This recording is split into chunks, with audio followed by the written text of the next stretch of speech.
اللہم صلی علی سیدنا محمد وعلی آل سیدنا محمد وبارک وسلم۔ Daily Islamic network YouTube channel پر آپ سب کو خوش آمدید۔ تراویح کی نماز، کیا عورتوں کے لیے بھی تراویح کی نماز پڑھنا ضروری ہے؟ کیا عورتیں بیٹھ کر نماز تراویح ادا کر سکتی ہیں گھر میں؟ اور عورتیں کیا پوری 20 رکعت نماز تراویح ادا کریں گی تو ہوگی یا اس سے کم بھی پڑھ سکتی ہیں؟ انشاءاللہ تبارک و تعالی آج کی ویڈیو میں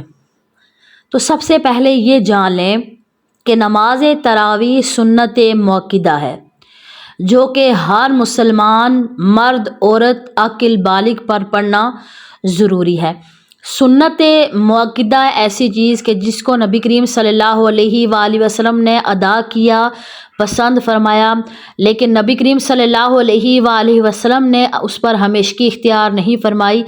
اگر ہمیشہ نبی پاک صلی اللہ علیہ وآلہ وسلم تراویح پڑھتے تو ہمارے اوپر یہ تراویح فرض ہو جاتی۔ تو 3 راتیں نبی کریم صلی اللہ علیہ وآلہ وسلم نے جماعت کے ساتھ نماز تراویح ادا کی، لیکن پھر آپ صلی اللہ علیہ وآلہ وسلم نے ترک کیا، امت پر شفقت فرماتے ہوئے کہ اگر نبی کریم صلی اللہ علیہ وآلہ وسلم لگاتار ادا فرماتے تو امت کے اوپر یہ نماز فرض ہو جاتی اور پھر ہر حال میں ہر مسلمان کو ادا کرنی پڑتی۔ تو نماز تراویح جو ہے یہ جیسے ہی رمضان المبارک کا چاند نظر آ جاتا ہے تو اسی دن مغرب کے بعد عشاء، چاند نظر آ گیا مغرب کے بعد تو عشاء کی نماز کے بعد فرضوں کے بعد تراویح کسی بھی رات کے حصے میں ادا کر سکتے ہیں، طلوع فجر سے پہلے کسی بھی رات کے حصے میں کسی بھی وقت میں ادا کر سکتے ہیں۔ اور 20 رکعت نماز تراویح ہے، اصل میں 20 رکعت ہیں۔ لوگ کہتے ہیں کہ ہم 8 پڑھ لیں، 12 پڑھ لیں، اتنی پڑھ لیں اتنی پڑھ لیں، لیکن 20 رکعت نماز تراویح ادا کرنی ہے۔ لیکن ایسا نہیں ہے کہ اب آپ نے ایک دفعہ میں 4 اگر آپ نے رکعت نماز ادا کی تو اب آپ اس کے بعد تھوڑا سا اور باقی آپ قرآن پاک کی تلاوت کر سکتے ہیں، کوئی گھر کے کام کاج ہیں عورتوں کے وہ کر سکتے ہیں، اس سے آپ کو تھوڑا سا ریسٹ بھی مل جائے گا۔ اس کے بعد پھر آپ کیا کریں کہ پھر دوبارہ سے بھی پڑھ سکتی ہیں، آپ کی نماز تراویح اس طرح ادا ہو جائے گی۔ یعنی پوری رات میں اگر آپ 4 کر کے وقفے کے ساتھ پڑھیں گی تو تب بھی آپ کی نماز ہو جائے گی۔ مثال کے طور پر آپ نے عشاء کی نماز کے ساتھ 8 رکعت نماز تراویح ادا کی، اس کے بعد اپنے تھوڑے کام کاج کیے یا تلاوت قرآن پاک کی، اس کے بعد پھر 8 پڑھی، اسی طرح آپ کی نماز تراویح آپ وقفے سے بھی ادا کر سکتی ہیں۔ تو نماز تراویح کو بغیر کسی شرعی عذر کے ترک کر دینا یہ ناپسندیدہ ہے، یہ اسلام اس چیز کو پسند نہیں کرتا کہ نماز تراویح نبی کریم صلی اللہ علیہ وآلہ وسلم کا ارشاد پاک ہے کہ تم رمضان کے دنوں میں روزہ رکھو اور اس کی راتوں میں قیام کرو۔ تو راتوں کو قیام کو جو سب سے بہترین طریقہ ہے وہ تراویح کی نماز ہے۔ تو تراویح کی نماز نبی پاک صلی اللہ علیہ وآلہ وسلم نے 3 راتیں ادا فرمائیں، تو اس کے بعد پھر ترک کر دی امت پر شفقت فرماتے ہوئے۔ لیکن پھر اس کے بعد نبی کریم صلی اللہ علیہ وآلہ وسلم نے ارشاد فرمایا کہ میرے طریقے پر چلو اور اس کے بعد خلفائے راشدین میرے صحابہ کے طریقے پر چلو تو تم نجات پاؤ گے، حدیث پاک کا مفہوم ہے۔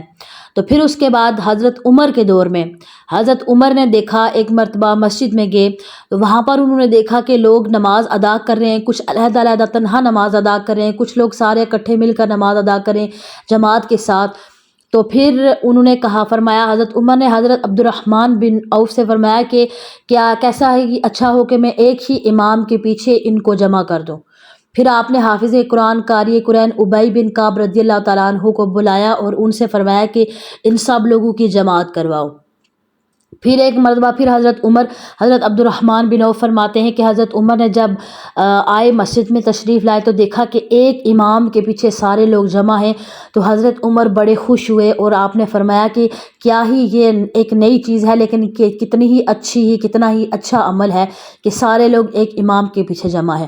پھر حضرت علی رضی اللہ تعالیٰ عنہ کا دور خلافت آیا تو انہوں نے جب یہ دیکھا تو بڑے وہ خوش ہوئے اور انہوں نے کہا کہ عمر پر اللہ سلامتی نازل فرمائے، انہوں نے ہماری مسجدوں کو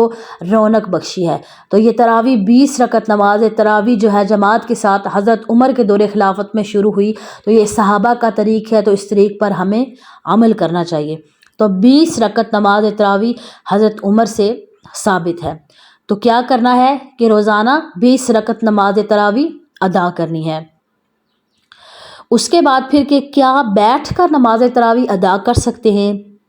دیکھیں، اگر اللہ تعالیٰ نے آپ کو صحت دی ہے،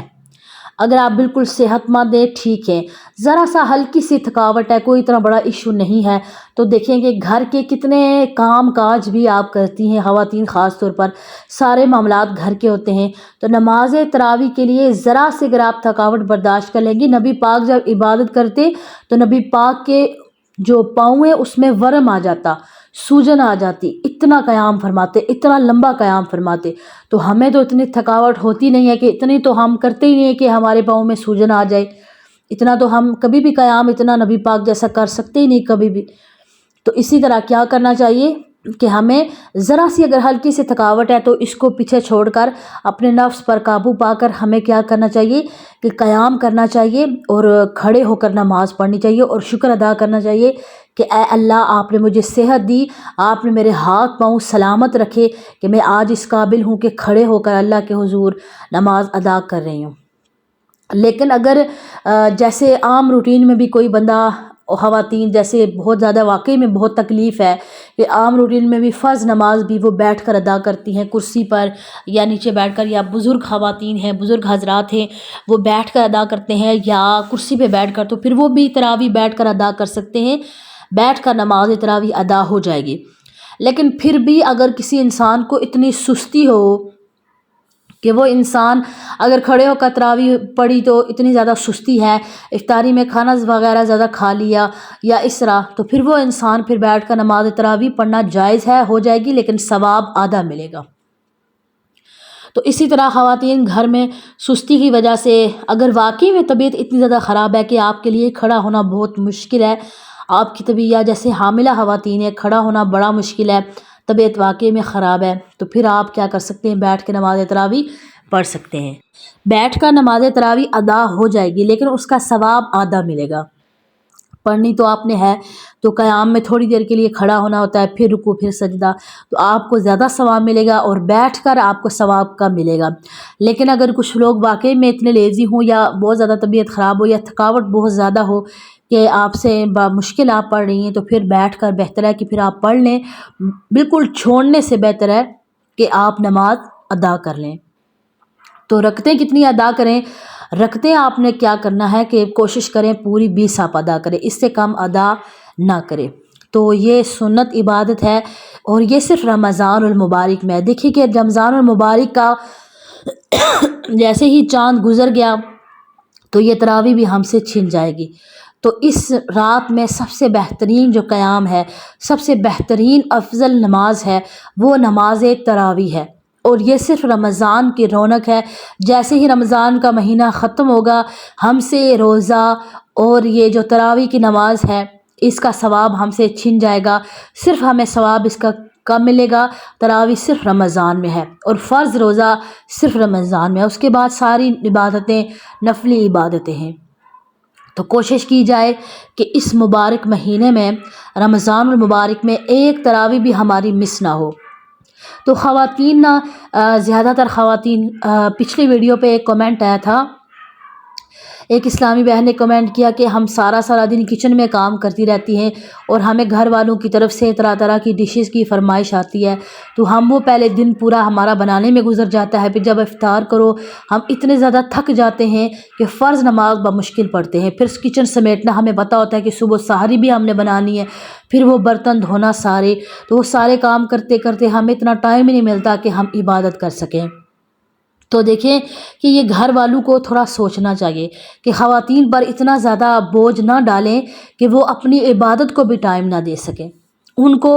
ثواب ملے گا جو وہ سحر و افطار بنا رہی ہے اپنے تمام گھر والوں کے لیے، ان کو اس چیز کا ثواب ضرور ملے گا۔ لیکن خواتین کے ساتھ اتنا سپورٹ ضرور کرنا چاہیے کہ جو کچھ گھر میں ایک ڈش بنی ہو سارے لوگ مل کر وہ کھائیں، اور خواتین پر اتنا زیادہ برڈن نہ ڈالیں۔ کھانے کا مہینہ ہم نے اس کو بنا دیا رمضان المبارک کو۔ جو چیزیں عام دنوں میں لوگ نہیں بناتے رمضان المبارک میں وہ بنا رہے ہوتے، جو عام دنوں میں نہیں لے کر آتے۔ اگر کھانے کا شوق ہے تو رمضان المبارک کے بعد شوال کا مہینہ آئے گا، عید پہ ہے، جتنا مرضی کھائیں اور جو چیز مرضی آپ جس ٹائم دل کرے پورے دن میں بنائیں اور انجوائے کریں، پارٹیاں کریں، جو مرضی کریں۔ لیکن رمضان المبارک عبادت کا مہینہ ہے، ہم نے افسوس کے ساتھ اس کو کھانے کا مہینہ بنا لیا ہے۔ تو رمضان المبارک میں اگر آپ آج کل دیکھیں کہ رمضان المبارک کی تیاریوں میں بہت کم لوگ آپ کو ایسے نظر آئیں گے جو رمضان المبارک کی تیاری یہ کرتے ہوں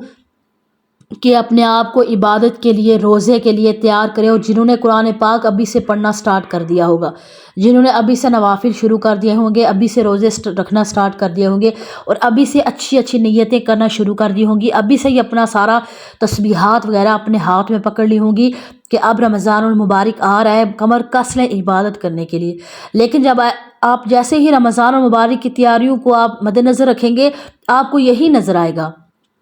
بہت کم لوگ عبادت کی طرف رجحان ہوگا۔ کسی کا رجحان ہوگا کاروبار کی طرف، چیزیں آپ اپنے کیا کرو سٹاک کر لو، جیسے ہی رمضان آئے گا تو مہنگے داموں بیچنا۔ کوئی اپنے کاروبار میں لگا ہوا ہے، کوئی یہ سوچ رہا ہے کہ اچھا رمضان مبارک کے بعد عید ہے تو نئی نئی چیزیں لے کر آئیں، لوگ خریدیں گے، ہمارا بزنس چلے گا۔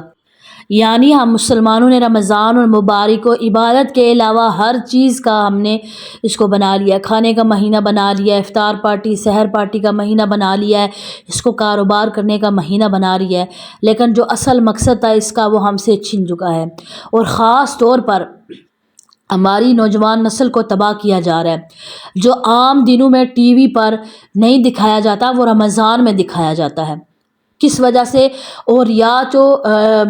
کہ کرکٹ میچ شروع ہو جاتے ہیں، یا طرح طرح کی فلمیں آنا شروع ہو جائیں گی، ڈرامے آنا شروع ہو جائیں گے، صرف اس وجہ سے کہ تاکہ رمضان المبارک میں لوگ کیا کریں، گیم شوز لگنا شروع ہو جائیں گے ٹی ویوں پر، تاکہ لوگ کیا کریں کہ چھوڑ کر عبادت تراویح کو چھوڑ کر تو ٹی وی کے آگے بیٹھ جائیں اور اپنا ٹائم ضائع کریں۔ اور صرف رمضان المبارک میں یہ کیا جاتا ہے کہ پورا سال محنت کر کے مسلمانوں کو صرف کیا کیا جائے، گمراہ کیا جائے۔ تو ہمیں اس چیز کو سمجھنا ہوگا، اور اللہ تبارک و تعالیٰ سے ہمیں سچے دل سے معافی مانگنی ہوگی، اور ہمیں اللہ تبارک و تعالیٰ کے حضور سچی عبادت کرنی ہوگی۔ اللہ تبارک و تعالیٰ بڑی رحمتیں نازل فرماتا ہے، رحمت برکت نازل فرماتا ہے، مغفرت فرماتا ہے، جہنم سے آزاد فرماتا ہے لوگوں کو، اور بڑی ہی برکت والی راتیں آتی ہیں اس مہینے میں۔ تو اللہ تبارک و تعالیٰ ہمیں رمضان المبارک کو صحیح معنوں میں گزارنے، عبادت کرنے اور عمل کرنے کی توفیق عطا فرمائے۔ آمین ثم آمین۔ السلام علیکم ورحمۃ اللہ وبرکاتہ۔